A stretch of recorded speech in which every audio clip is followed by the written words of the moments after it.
Welcome to Choice Classic Radio. Like us on Facebook, subscribe to us on YouTube, and help keep this show alive by donating at choiceclassicradio.com. For more of your favorite old-time radio shows, join us on our companion podcast, Choice Classic Radio Detectives, where we bring to you tales from the greatest detective shows the golden age of radio had to offer. And now, with 526 episodes broadcast from 1941 to 1952, we bring to you The Inner Sanctum Mystery.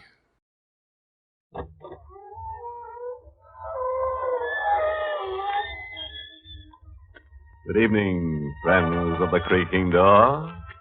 This is your host bidding you enter the inner sanctum. Come in, come in. And now for tonight's tortured tantrum. Ever have an ancestor who's dead but won't lie down? Can't happen, huh? Okay, Bub, hang on and we'll demonstrate. We're in an ancient cemetery hidden in a lost valley somewhere outside an old New England town. The stone face of a mausoleum reads 1790. Behind its iron door, the ancient dead sleep in sealed vaults. Beside the dead, trapped in the mausoleum, is a man. He's haggard, glassy-eyed, like a man suspended between life and death. The man rallies his dying energies to tear at the door, to break his hand in a final desperate attempt at escape. Gotta get out! I gotta get out of the fortune's not good! It's not good! Let go! Let go! You can't let me die! Don't let me die! The ransom is yours! Go! Drink it all of it! Here! Take it for yourself, only stop! So I looked at empty-handed, broke, without a dime in the world. Exactly the way I began. Exactly the way I began. 6 weeks ago, came to this jerkwater town of Hillcrest to claim a worthless white elephant. A state called Highgate. Been in my family since the Battle of Bunker Hill. I was the missing heir. Finding me cost the trustees more money than the estate was worth. That's the picture, Mr. Lyon. Big estate, but the land's been neglected too long, and the buildings are about ready to fall down. Now, if the inheritance raised your hopes any, I'm Well, what sorry. about cash? Other property? Stocks, maybe? No, the tax collector sees what little there was for arrears. There isn't a cash penny in sight for you, young fella, unless you chance to run into your grandfather's boodle. My great-grandfather? Yep, your great-grandfather, Daniel Zenga. Folks around here say old Daniel salted a pile away and walks the halls of Highgate watching it and waiting for the right descendant to come along. Wait a minute, you're talking over my head. Well, I'm just repeating local bogeyman talk. See, according to old records here in Hillcrest, your great-grandfather was a man of fearful omens and prophecies. You're not saying he had supernatural powers. Well, the records hint he had. There's a paper in the files that accuses old Daniel Zenger of consorting with the devil. And there's another paper ordering his execution for the same thing. My great-grandfather was put to death? If we're to believe the records, yes. What did you mean by that remark? Waiting for the right descendant to come along. Oh, legend. The old Daniel Zenger swore his money would keep until an avenging descendant came along. But don't you go get no ideas, young fella. Now, if there's anything I can do for you... Yeah, there is. Lend the missing heir $20, huh? I'll need train fare out of here. The train out of Hillcrest would have been the smart play. But curiosity got the better of me. I wanted to see Highgate once. Just out of town. I hitchhiked part of the way, and I hooked it the rest of the way with the storm threatening. Highgate was more run down than words could describe. I stood outside, watching the shadows pile around that big heap of junk. It had a look about it, as if once it pulled you in, you were shut away forever. Before I knew it, I was heading inside. as if I couldn't help myself. But it wasn't pulling.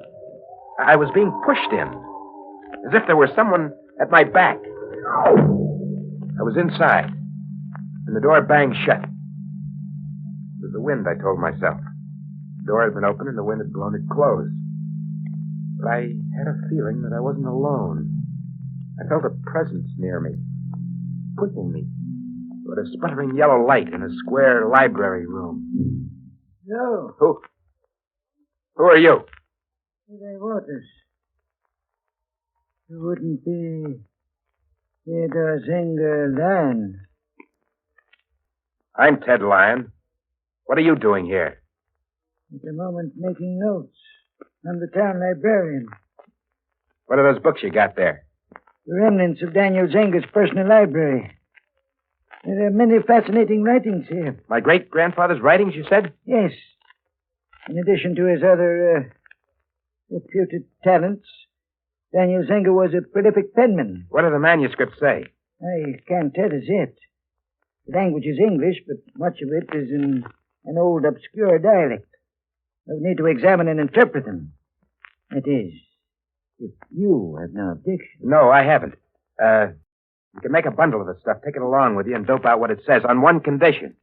One condition? Uh-huh. That you tell me what it says first.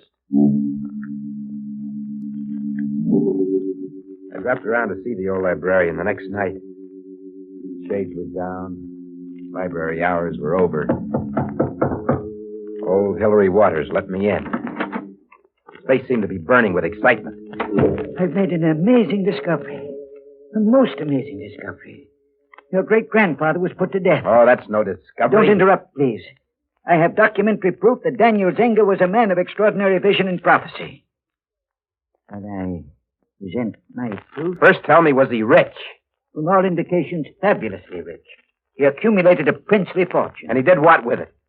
I cannot say. But that is of minor importance.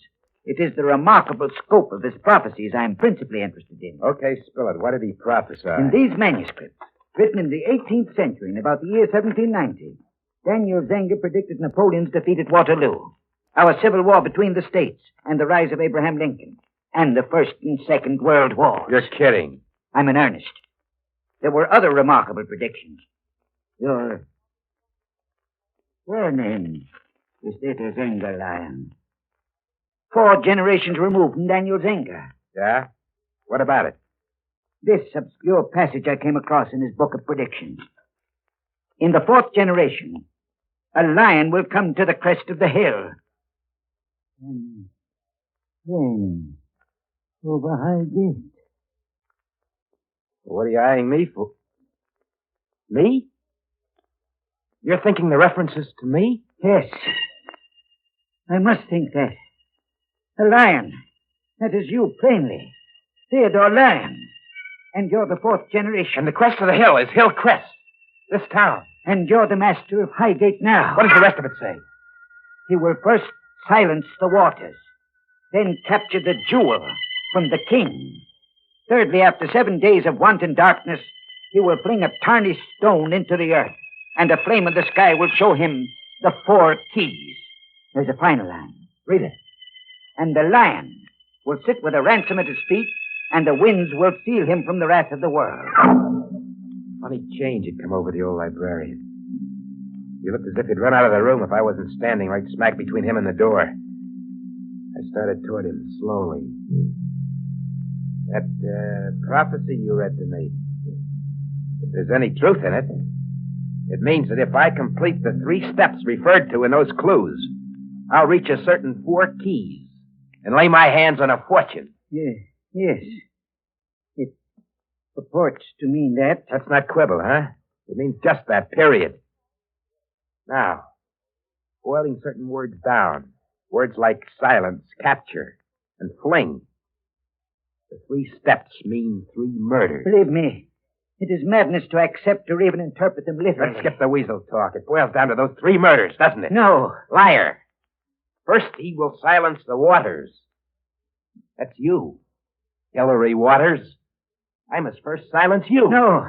It's insane. You can't run away, old man. I've got to silence you.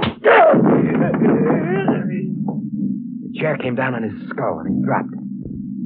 Then my thumb on his windpipe for a couple of minutes.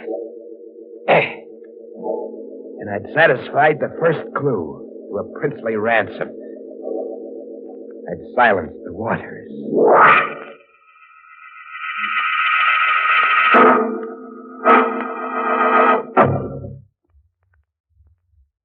He will silence the waters. Is there anybody around whose name is stream, flood, lake, or maybe river? Old Librarian Waters had a look in the book, and the prophecy took. His name's Muddy Waters now. A lion will reign over the high gate. Yeah. If our hectic hero keeps on exterminating quaint old scholars, I predict a lion will take it on the land.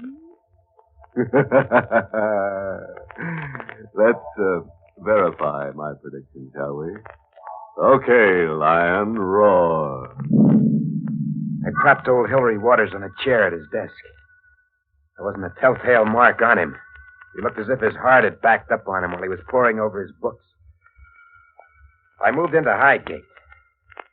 But old Daniel Zenger's second clue burning in my brain. He will capture the jewel from the king. What did it mean?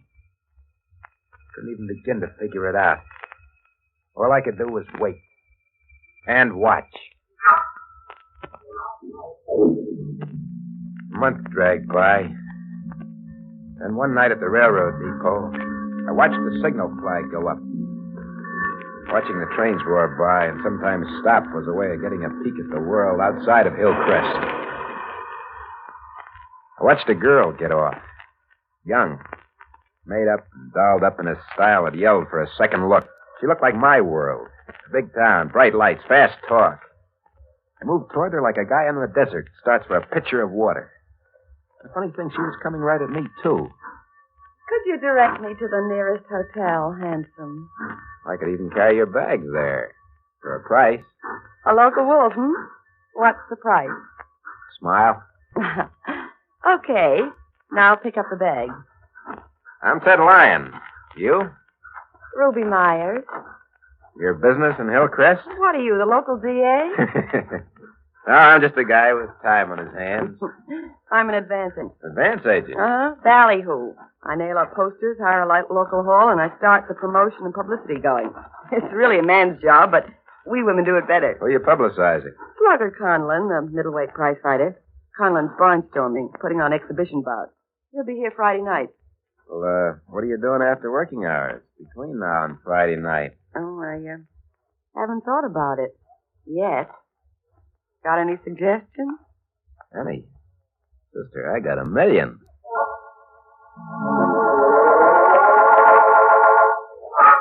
Before the end of the week, we knew each other a whole lot better. Walks, dances, movies. There was someone behind me, pushing me, as close to her as I could get. You're as nervous as a cat tonight. What's eating you? Nothing. What are you doodling? Doodling? Yeah, you've been scribbling absent-mindedly for an hour. Well, let's see it. He will capture the jewel from the king. That's a funny doodle. What does it mean? Oh, nothing. A line I read from a poem somewhere, maybe. Ted. What? We gotta break it up after tonight. I'm somebody's girl. In love with Slugger Conlon? No. Then why brush me off? Well, I've got to. The king's crazy jealous of me. If he saw you around, there'd be murder. Did you say the king? Did you call Slugger Conlon the king? That's his nickname among friends. Well, what's wrong? Nothing. Just the idea of losing you, that's all. Ruby. Yeah? Just came to me. Ruby is a precious jewel. Oh, now you're making with the sweet talk again. Come on, Jewel. Let's have a last dance before the king claims you. Capture the jewel from the king. Second clue in the prophecy had been right under my nose for a week, but I hadn't seen it. When Conlon came in one day ahead of his party, I was right there at the depot waiting for him. Ruby was back at the hotel, freshening up for her boyfriend. Slugger Conlon? That's me, kid. I'm Ted Lyon. I represent the town athletic committee. Welcome to Hillcrest. Oh, thanks, kid. Where can I dig a shower, a steak, and a flap in this flea town? My car's over there. Pile in. I'll drive you to a hotel. Deal.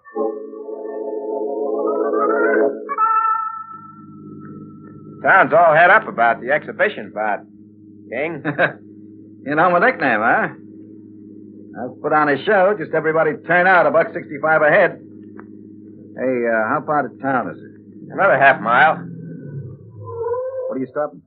Flat tire. There's a break for you. I'm going to love this town. Well, where do you keep your jack? Don't bother worrying about the jack, Conlon. Hey, I don't see no flat. Say, what gives? What's the gun for? You, King. This a stick-up? Huh. I haven't got a plug nickel, kid. Turn around. Sure. But you won't find a son of me, I'll tell you.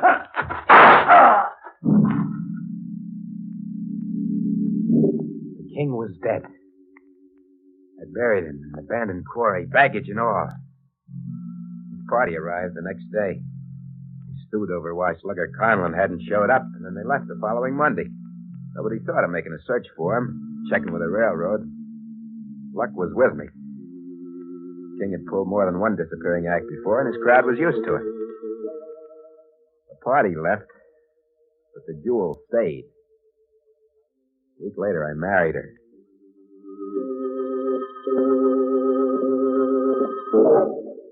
Where we honeymoon, handsome? In Highgate. We'll spend 7 days there, alone. Thirdly, after 7 days of darkness and want. There was only one way of interpreting the third clue in the prophecy. I closed Highgate to the world, and I settled down to 7 days of darkness and famine. Slow agony. Without it, I'd never find the 4 keys. Without it, a lion could never sit with a ransom at his feet. First, Ruby resisted. Soon she began to suspect that she'd married a crazy man. Ted, I've got to get out of here. You'll stick for 7 days. No, not even 7 more minutes. I'm getting out of here right now. You'll stick it out, I said. You'll stick it out if I have to chain you to the floor. You're mad. You're crazy, raving mad. No food, no daylight. Just endless dark. But 7 days passed. I was ready for the next clue. He will fling a tarnished stone to the earth, and a flame in the sky will show him the 4 keys. Fling a tarnished stone into the earth. What did it mean? Ruby! Oh, leave me alone. Leave me, darling. Come outside, Ruby, into the daylight. Ruby, I'll make all this up to you. All this suffering, I swear I will, Ruby. I'll sit with a ransom at my feet, and you'll sit right beside me, and there'll be gold and trinkets. No. You'll sit in the hot seat, and I'll sit 20 feet away with the witnesses, watching you burn. What do you mean? Watching me burn? I sat there starving with my body dying by inches, but my mind was alive. I could think. I figured out your lazy doodling and all your crazy recitation. He will capture a jewel from the king. I figured out what that meant. You better stop talking, Ruby. Try and stop me. King. Slugger Conlon. I know why he never showed up that night. You met him and killed him. Ruby stood there, pale and beat up looking, accusing me. The clothes were ragged. She'd lived in them for 7 days and 7 nights. The hard illusion of beauty was gone.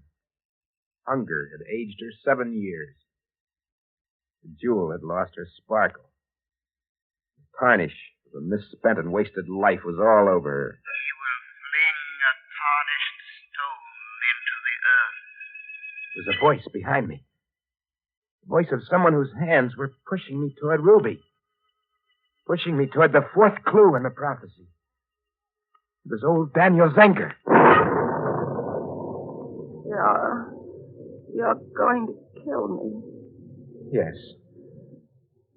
I didn't know then, Ruby, that you were the jewel and the tarnished stone both. It's no use trying to resist, Ruby. I'm too tired. My fingers on your throat for just a little while. It won't hurt too much.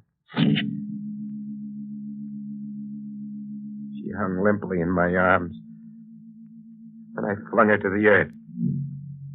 And then there was a flame in the sky, a lightning spear. It seemed to fix in the sky, pointing like an arrow on an illuminated map. The flame in the sky will show him the 4 keys. I followed the arrow across the countryside. There was a wind behind me, pushing me on. Old Daniel Zenger was behind me, driving me. I reached an ancient cemetery that was hidden in a lost valley. Then the flame was gone from the sky. And in front of me was a mausoleum. The date on its stone face read 1790. And under it was the family name, Keys. The door was unlocked. I turned the knob and opened it. And the wind slammed it shut behind me.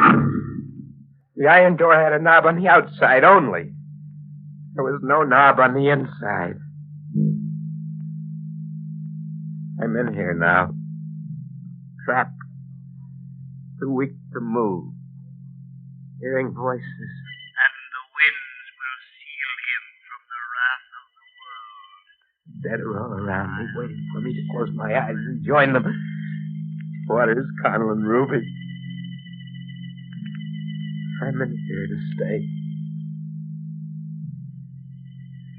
The ransom, my feet. Cold coin. Trinkets that go back to the time of Queen Elizabeth and Sir Walter Raleigh. With the lights are going out for me. Jackpot I won.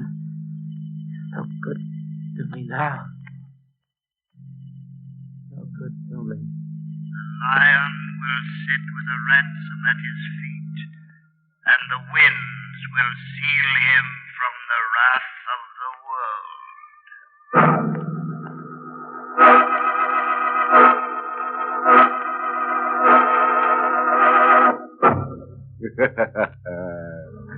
Now there's an industrious lion for you. He built his own cage. A pifflicated prophet named Pennypacker once said, lions in stone cages shouldn't throw predictions. What some fellas won't do for a buck. Kind of brings a moral popping out of a wide crack in my brain. If a dead ancestor cozies up to you, start traveling, Bob. Fan out on a horizontal line before all you can get is vertical transportation.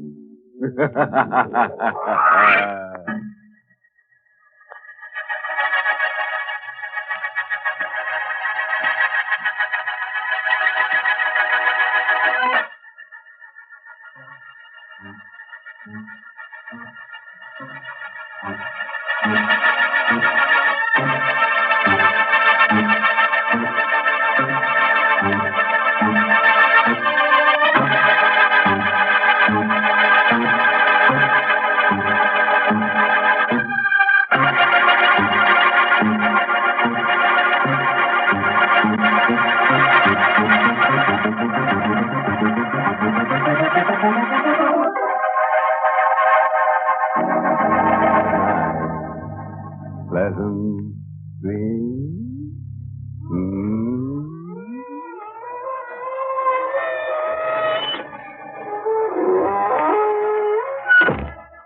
Inner Sanctum has been brought to you through the facilities of the United States Armed Forces Radio Service, the voice of information and education.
That concludes today's episode. We'd like to thank you and remind you to donate at choiceclassicradio.com. Remember, your donations make episodes like this possible.